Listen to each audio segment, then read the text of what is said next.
আসসালামু আলাইকুম রহমতুল্লাহি ওবরকাতুহু। সম্মানিত দর্শক, আজকে যে প্রসঙ্গটি নিয়ে আলোচনা করব সেটি আসলে শিরোনামের সঙ্গে অনেকটা আধ্যাত্মিকতার সংযোগ রয়েছে। আপনারা যদি বাতিঘরের কথা চিন্তা করেন, in general the light house, যে ঘর থেকে বাতি তৈরি হয়, যে ঘর থেকে বাতির যে আলো, নূর যেটি বের হয়, সেটিকে সাধারণত বাতিঘর বলা হয়। একেবারে যদি সাদামাটাভাবে আপনি লাইট হাউস ধরেন, তাহলে লাইট হাউস বলতে সমুদ্রের কিনারে বা পোতাশ্রয়ের কাছাকাছি, যেমন ধরুন আলেকজান্দ্রিয়া বা ধরুন হরমুজ প্রণালী। তো মধ্যযুগে যখন জাহাজ চলাচল করত, তো গভীর রাতে এ সকল প্রণালীর ভেতরে আলো জ্বালানো হতো এবং সেই আলো দেখে রাতের অন্ধকারে নাবিকরা দিশা খুঁজে পেত এবং ওখান থেকে মূলত লাইট হাউস শব্দটি এসছে। আর যদি আপনি সাধারণভাবে আধ্যাত্মিকতায় যান, তাহলে লাইট বলতে যেটি বোঝায় সেটা হলো নূর। নূর এবং আনোয়ার আরবিতে দুটো শব্দ। নূর হলো একেবারে মৌলিক একটি আলো, যে আলোর কোনো রকম প্রতিবিম্ব নেই, যে আলোর কোনো ছায়া নেই, যে আলোর কোনো পেছনে অন্ধকার নেই, যে আলো সপ্তরং তৈরি করে না, কোনো কিছু তৈরি করে না, শুধু আপনাকে পথের দিশা দেখায়, সেটিকে বলা হয় নূর। আর আনোয়ার হলো অনেকগুলো আলো, আলোর সংমিশ্রণ, বহু বচন। তো এই যে আমরা যেটাকে লাইট হাউস বলি, বাংলা যেটার বাতিঘর, সেই বাতিঘর হলো যে একটি মানুষের হৃদয়ে, মন এবং মস্তিষ্কে, সেখানে যখন এরকম নূর থাকে, যে নূরে সে তার নিজের পথ দেখতে পারে, অর্থাৎ he must be a successful man, respected man and regarded by all parties. মোটামুটি তার শত্রু যারা আছে তারাও বলবেন যে এই লোকটি এইরকম, তার একটা ক্যারেক্টারিস্টিক্সের সার্টিফিকেট থাকবে। এইরকম যখন কারো সম্পর্কে ধারণা করা হয়, ধরে নেওয়া হয় এই মানুষটির মধ্যে নূরের আলো রয়েছে। নবী রাসূলরা তো ছিলেনই, সাহাবায়ে একরামরা ছিলেন, গাউস কুতুব আউলিয়াল্লাহ পীর মাশায়েখরা ছিলেন, জ্ঞানী গুণী সক্রেটিস, প্লেটো, অ্যারিস্টটল, কনফুসিয়াস, তাদেরকেও এইভাবে আলোকিত মানুষ বলা হতো। আমাদের বাংলাদেশে আব্দুল্লাহ আবু সাঈদ স্যার আছেন, অধ্যাপক, তিনি এই আলোকিত মানুষ, enlighten man and no man, এগুলো তৈরি করার জন্য দীর্ঘদিন ধরে লড়াই করে যাচ্ছেন। সেই যে তার বাতিঘর, লাইট হাউস, বিশ্ব সাহিত্য কেন্দ্র, এটা নিয়ে রিসেন্টলি খুব বিতর্ক হচ্ছে। তো মানুষ যে আলোকিত হয়, সে আলোকিতের মধ্যে অবশ্যই জ্ঞান অর্জন, বই পড়া, এটা গুরুত্বপূর্ণ, কিন্তু এতে আপনার আলো আসবে না। জ্ঞানের সবচেয়ে বড় বিপদ হলো ভুলে যাওয়া। আর তার চেয়ে বড় বিপদ হলো আপনি যে জ্ঞান অর্জন করেছেন, সেই জ্ঞান অর্জন অনুযায়ী আপনি আপনার চরিত্র গঠন করেননি। খুব ভালো ভালো কথা বলেন, কিন্তু ব্যক্তিগত জীবনে নামাজ পড়েন না, অন্যের হক নষ্ট করেন, ফাঁকফোকর দিয়ে কি করে অন্যের সম্পত্তি হরণ করা যায়, মাগনা খাওয়া যায়, পরিশ্রম না করে শুধুমাত্র বিলাসিতা করা যায় অন্যের অর্থের বৃত্ত দিয়ে। এই মানুষগুলোর যত জ্ঞান থাকুক না কেন, তারা কখনো আলোকিত মানুষ হয় না। তো আমাদের এই সমাজে যারা আলোকিত মানুষ, বিভিন্ন সময় রাজনীতিতে, অর্থনীতিতে তারা অনেক কিছু বিতরণ করেন। যেমন ধরেন জামিলুর রেজা চৌধুরী নামক একজন অধ্যাপক ছিলেন, আলোকিত মানুষ। প্রফেসর আহমেদ শরীফ, ধর্মকর্ম যাই থাকুক না কেন, আলোকিত মানুষ, শুধু দিয়ে গেছেন এই পৃথিবীকে। আহমদ সাহেবের কথা চিন্তা করেন, হুমায়ুন আজাদের কথা চিন্তা করেন, প্রিন্সিপাল আবুল কাশেমের কথা চিন্তা করেন, আরও অনেক বহু মানুষের নাম আমরা বলতে পারবো। আপনি তোফাজ্জল হোসেন মানিক মিয়া, ইত্তেফাকের সম্পাদক, তার কথা চিন্তা করেন, জহুর আহমেদ চৌধুরীর কথা চিন্তা করেন, সাংবাদিক। আপনি আব্দুল সালাম সাহেবের কথা চিন্তা করেন, সাংবাদিক। এস এম আলীর কথা চিন্তা করেন। এরকম অসংখ্য রাজনীতিবিদদের মধ্যে বহু সংখ্যক আছে। আবুল হাশিম, হোসেন সৈয়দ সোহরাওয়ার্দী, বঙ্গবন্ধু শেখ মুজিবুর রহমান, প্রেসিডেন্ট জিয়াউর রহমান, ওনারা সবাই আলোকিত মানুষ ছিলেন। আলোকিত মানুষের যে গুণ, তিনি নিজে আলোক বিতরণ করেন, আর অন্য সব যারা আলোকিত মানুষ আছে তাদেরকে তার আশেপাশে তিনি সংগ্রহ করতে পারেন। রাজনৈতিক যারা লোকজন রয়েছে তাদেরকে কেন্দ্র করে একটা নিউক্লিয়াস গঠিত হয়। অ্যারিস্টটলের আগে প্লেটোর আগে সক্রেটিস শুধু নিজে আলোকিত ছিলেন না, তার আশেপাশে যারা ছিলেন তার সমস্ত ছাত্ররা সবাই আলোকিত মানুষ। তার ছাত্র প্লেটো, তার অনেক আলোকিত মানুষ। প্লেটোর দ্য একাডেমি, তিনি যে বিশ্ববিদ্যালয় প্রতিষ্ঠা করেছেন দ্য একাডেমি, প্রাচীন দুনিয়ার কিংবদন্তি। প্লেটোর পরে অ্যারিস্টটল, এইগুলো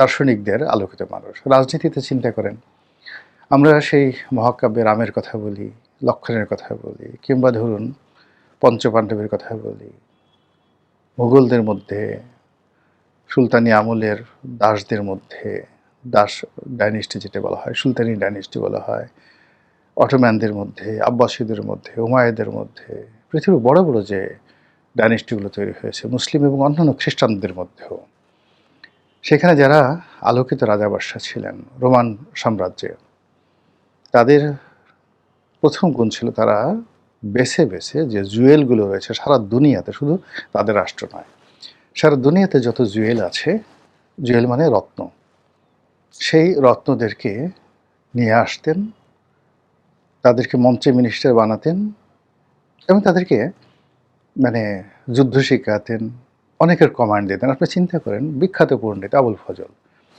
আবুল ফজলকে যদি আপনি চিন্তা করেন, আমাদের ঢাকা বিশ্ববিদ্যালয়ের ভাইস চ্যান্সেলর, এখন তাকে যদি আপনি অল অন এ সাডেন 9 ডিভিশনের মানে আমাদের এই সাভার ক্যান্টনমেন্টের জিওসি বানিয়ে দেন, কেমন হবে? কিন্তু আকবর ঠিক সেম কাজটি করেছিলেন। মানে তার যত জুয়েল ছিলেন তাদের সবার হাতেই সেনাবাহিনী ছিল এবং সেনাবাহিনীর কমান্ড ছিল। তো এইরকম যারা রাজনীতির যে ব্যক্তিবর্গ, তারা নিজের আলোকিত ছিলেন এবং আলোকিত মানুষদেরকে এনেছেন এবং তাদের সেই আলোকিত যে চিন্তা চেতনা, এটাকে তারা পৌঁছে দিয়েছেন সেই সামরিক, অর্থনৈতিক, বাণিজ্যিক এবং রাজস্ব আহরণে। ফলে রাষ্ট্র শত শত বছর টিকে থাকতো। এখন আমাদের দেশে কি হচ্ছে? আমাদের দেশে ধরেন এরশাদ সাহেব, বঙ্গবন্ধু, তারপরে শেখ হাসিনার জামানাতেও ট্যালেন্ট হান্ট হতো। ভালো ভালো যারা জ্ঞানী গুণী তাদেরকে সম্মান করা হতো। আমি বেগম জিয়াকে দেখেছি, তিনি সম্মানিত মানুষদেরকে সম্মান করতেন। যারা লেখাপড়া জানতেন, ভালো মানুষ, তাদেরকে তিনি বুঝতেন যে এরা সম্মানিত মানুষ এবং তাদেরকে ওইভাবে মর্যাদা দিতেন। শেখ হাসিনা তো, বেগম জিয়া একটু ওয়েটে ছিলেন, কিন্তু শেখ হাসিনা মানে পারে তো কাউকে যদি দেখতেন যে এই ছেলেটা মেধাবী, এই লোকটি মেধাবী, তার জন্য জীবন দিয়ে দিতেন। 7 খুন মাপ। কারোর মধ্যে মেধা দেখার সঙ্গে সঙ্গে তিনি পাগল হয়ে যেতেন। তো সেই দিক থেকে বর্তমান যিনি প্রধানমন্ত্রী আছেন, তার মধ্যে যদি নূর থাকে, প্রথমত তার চেহারার মধ্যে একটা নুরানি সুরত ভেসে আসবে। তাকে দেখলেই একটা মানুষের রাগ পানি হয়ে যাবে, ভালোবাসা বের হবে, তিনি যেদিকে তাকাবেন ওদিকে শান্তির বাতাস প্রবাহিত হয়ে যাবে। এগুলো এক। এটা যে শুধুমাত্র যে প্রাতিষ্ঠানিক এডুকেশন, নট লাইক দ্যাট। দ্বিতীয়ত, তার ডানে বামে সামনে পেছনে আপনি শুধুমাত্র জুয়েল দেখতে পাবেন, মানে রত্ন দেখতে পারবেন। এবং যারা তার সামনে পিছনে ডানে বামে থাকবেন, তাদের সবারই একটা সুন্দর পরিবার থাকতে হবে, অর্থনৈতিকভাবে দুর্নীতিমুক্ত থাকতে হবে এবং মোটামুটি সচ্ছল জীবনযাপন করার একটা ট্র্যাক রেকর্ড থাকতে হবে, যে তারা নিজস্ব উপার্জন দিয়ে হোক, পিতামাতার বৈধ ইনকাম দিয়ে হোক, কোনো চোরের ছেলে অবৈধভাবে টাকা উপার্জন করেছে, 1000 কোটি টাকা রেখে গেছে, এরকম কোনো চোরের ছেলে, বদমাশের ছেলে, গুন্ডার ছেলে এখন রাতারাতি টুপি মাথায় দিয়ে যদি অলি আল্লাহ হয়ে যায় আর বাবার সে হারাম খাবার খায়, এরা কখনো জুয়েল হতে পারে না। মানে এরা মুনাফিকের চেয়েও বিশ্বাসঘাতক, প্রচণ্ড বিশ্বাসঘাতক। তো কাজে এরকম দিয়ে হবে না। দ্য রিয়েল যাকে বলে জুয়েল লাগবে। বিভিন্ন জায়গা থেকে তারা উঠে এসেছে এবং তাদের জীবনের সব ক্ষেত্রে একটা সহনশীল, দর্শনীয় এবং আলোকিত কতগুলো উদাহরণ রয়েছে। সেটা এই বর্তমান সরকারের মধ্যে আপনি কয়জনকে দেখেছেন যার বাবা হালাল উপার্জন করেছে, যে নিজে হালাল উপার্জন খাচ্ছেন, নিজে তার শরীরের যে পোশাক আশাক, কাপড় চোপড়, খাবার, গায়ের রক্ত মাংস হালাল উপার্জন দ্বারা তৈরি হয়েছে? এরকম কয়জন লোক দেখেছেন বা কয়জন আছেন? যদি সেটা না থাকে তাহলে এখানে কোনো অবস্থাতেই নূর থাকবে না, কোনো অবস্থাতেই লাইট থাকবে না। এটা একটা লাইট হাউস হবে না।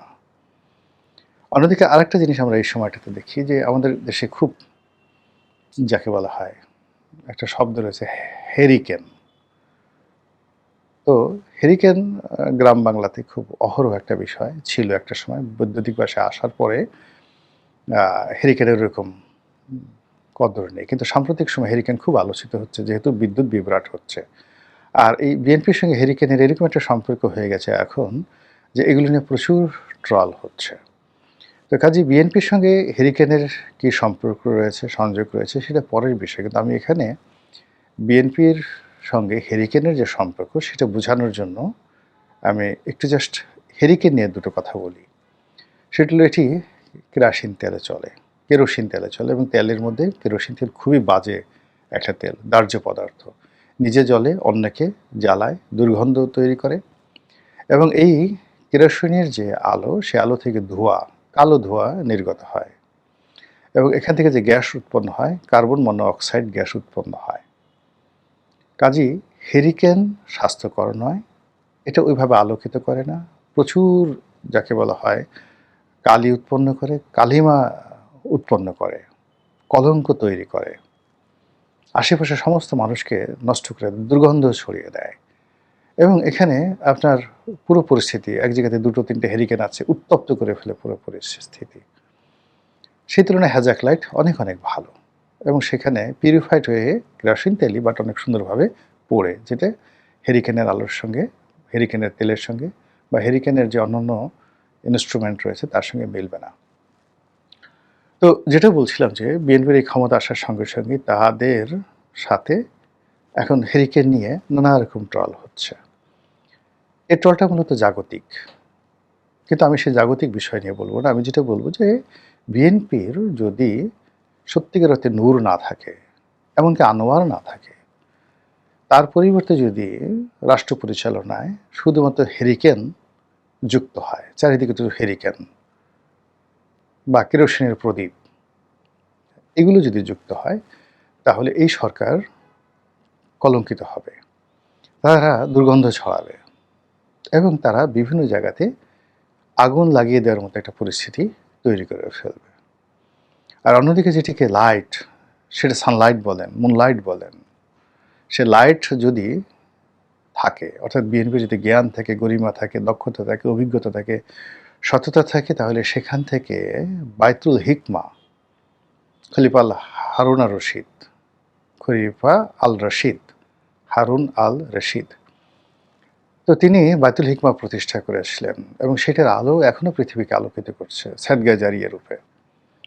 এখন বিএনপি যদি, জনাব তারেক রহমান যদি সেই আলোকবর্তিকা তৈরি করতে না পারেন, তাহলে তার খালের মধ্যে, তিনি যে খাল কাটছেন ওখানে অন্ধকার থাকবে।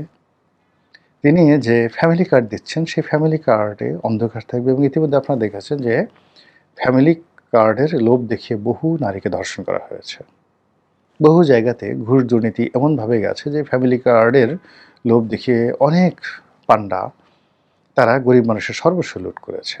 আসলে ফ্যামিলি কার্ড কি, কত টাকা পাবে ইত্যাদি মানে পরের বিষয়। এই যে সরকারের প্রধানের পক্ষ থেকে বলা হয়েছে ফ্যামিলি কার্ড দেওয়া হবে, মানুষজন মনে করছে যে এটা একটা ম্যাজিক কার্ড, যেটা ঘষা দিলে শুধু টাকা টাকা আর টাকা। এই জন্য মানুষ পাগলের মতো ছুটে বেড়াচ্ছে।